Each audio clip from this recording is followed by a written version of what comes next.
Hello, my name is Zach Grear. I am an artist. I live in Brooklyn, New York, and I am 37 years old.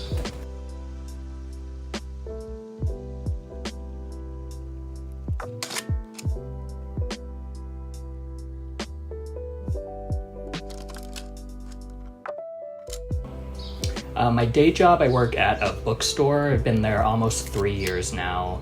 It's actually probably the best job I've ever had. Very intellectually and creatively stimulating, which is great since kind of my full-time passion is my art and my writing. And so that's what I do on my time off. I usually am either creating new pieces or updating my website, making apparel. Pride season is coming up, and that's always a big season for a lot of my art, which is queer centered, so I like to be prepared for that as well. My good friend Jeremy, whom I've known since 2006, he had some really cool tattoos just on his arms, and then as we became good friends, I went with him while he got 2 other tattoos on his forearms, some really cool images, like a sexy pinup version of the Wicked Witch of the West, just really cool stuff. And so just kind of sitting there watching him get tattooed and just seeing that like process of him having an idea, him taking it to the tattoo artist and working on it, and then seeing the finished product was a really cool thing to witness, and it really kind of changed my outlook on tattoos. Definitely my first tattoos are on my shoulder, so it'll be these butterflies here. I got them in 2013. I was 28 years old, which is kind of late in the tattoo game for a lot of people, or at least how it seems. Yeah, I've always liked butterflies, and I figured it would be a really, good choice for my first tattoo. What I tell people is that when I'm getting tattooed, and if it's like really painful and I kind of need a mental distraction, I try to count from memory how many tattoos I have.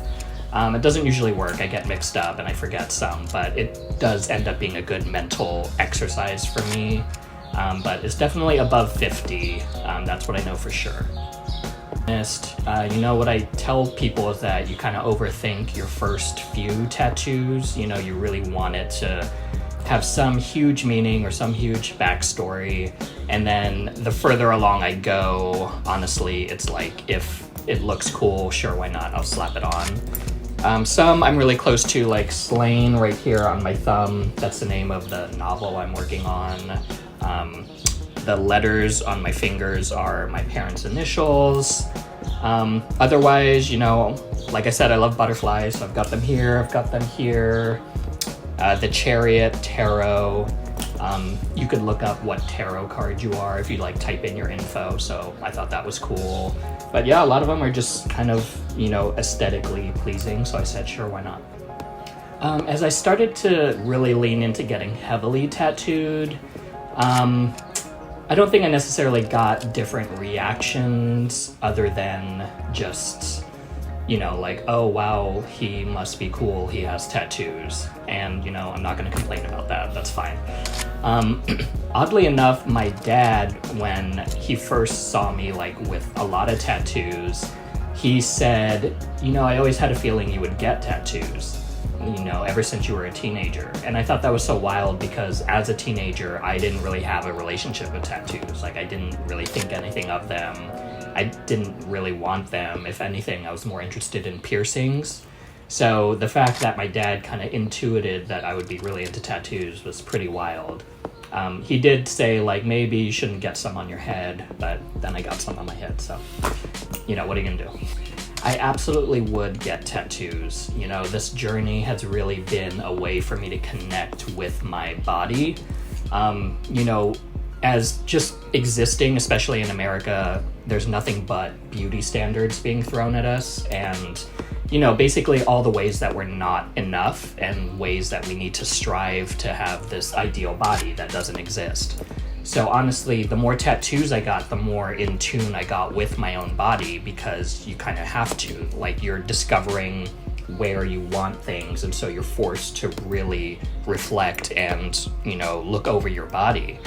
And so the more I did that, the more, I was able to really appreciate my body. And the more tattoos I get, honestly, the hotter I feel. So it kind of has been its own beauty standard, and one that I could really lean into and control, as opposed to like all the other beauty standards that, are dumped on us on a daily basis. This one is something I'm fixated on, and one that really makes me feel like my best self. So if I had to do it again, I absolutely would.